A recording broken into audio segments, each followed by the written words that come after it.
Welcome to sports official. இன்றைக்கி நாம் இந்த வீடியோவில் எதை பற்றி பார்க்க போகிறோம்னா, நம்ம சென்னை எஃப்சி அவங்களோட ப்ரீ சீசன் கேம்பை அக்டோபர் 11 கோவாவில் ஆரம்பிக்க போகிறாங்க. இனிமேல் வரப்போகிற நாட்களில் சென்னை எஃப்சி அவங்களோட சைனிங்ஸை அஃபிஷியலாக அனௌன்ஸ்மெண்ட் பண்ண போகிறாங்க. ஸோ நம்ம சென்னை எஃப்சி ரொம்ப லேட்டாக தான் அவங்களோட ப்ரீ சீசன் கேம்பை ஆரம்பிக்கிறாங்க. ஆனால் பரவாயில்லைங்க, நம்ம சென்னை எஃப்சி பற்றி இப்போவாச்சும் ஒரு அப்டேட் வந்ததுன்னு சந்தோஷம் தாங்கப்படும். ஸோ கூடிய சீக்கிரமே நம்ம சென்னை எஃப்சி அஃபிஷியல் கம்பேக் கொடுக்க போகிறாங்கன்னு நம்புவாங்க. அப்டேட் என்னென்னு பார்த்தீங்கன்னா, இன்டர்காசி டு ஐஎஸ்எல் ப்ரொமோட்டர். ஆமாங்க, ஐ லீகில் ஒரு டீமான இன்டர்காசி இப்போது ஐஎஸ்எலுக்கு ப்ரொமோட் ஆகியிருக்காங்க.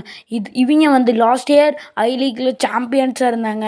இந்த வருஷம் ஐஎஸ்எலுக்கு ப்ரொமோட் ஆகி ரொம்ப ரொம்ப நல்ல விஷயம் தாங்க. இந்த மாதிரி டீம்ஸ் ஐஎஸ்எலுக்கு வந்தால் ஐஎஸ்எல்லில் ஒரு எக்ஸ்பீரியன்ஸ் இருக்கும். நிறையா ஏஎஃப்சி கப்புக்கு போகிற வாய்ப்பு இருக்குது. இப்போ நீங்கள் எடுத்து பாருங்கள், மோகன் பகான் போயிருக்காங்க, ஈஸ்ட் பெங்கால் போயிருக்கு, மும்பை சிட்டி, ஏன் நம்ம சென்னை எஃப்சி ஆடியிருக்காங்க ஏஎஃப்சி கப். எல்லாமே ரொம்ப ரொம்ப நல்ல விஷயம் இந்த மாதிரி டீம்ஸ். அது மட்டும் இல்லாமல் இவங்க கோச் ஐஎஸ்எல்ல ரொம்ப எக்ஸ்பீரியன்ஸ் ஆனவருங்க, பொறுத்திருந்தாங்க பார்க்கணும். ஸோ நெக்ஸ்ட் அப்டேட் என்னென்னு பார்த்தீங்கன்னா, ஹைதராபாத் எஃப்சி பேன் ஆகிட்டாங்கன்னு ஒரு ரூமர் வந்திருக்குங்க.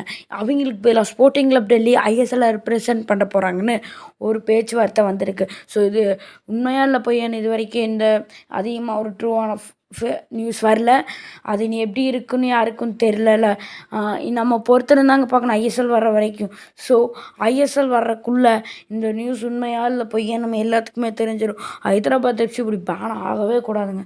ஒரு சீசன் ஐஎஸ்எல் சாம்பியன்ஸாக இருந்தவங்க எப்படிங்க இப்படி ஆகலாம் நினச்சி பாருங்கள். ஸோ ஹைதராபாத் எஃப்சி ரிட்டன் ஆகணுங்க.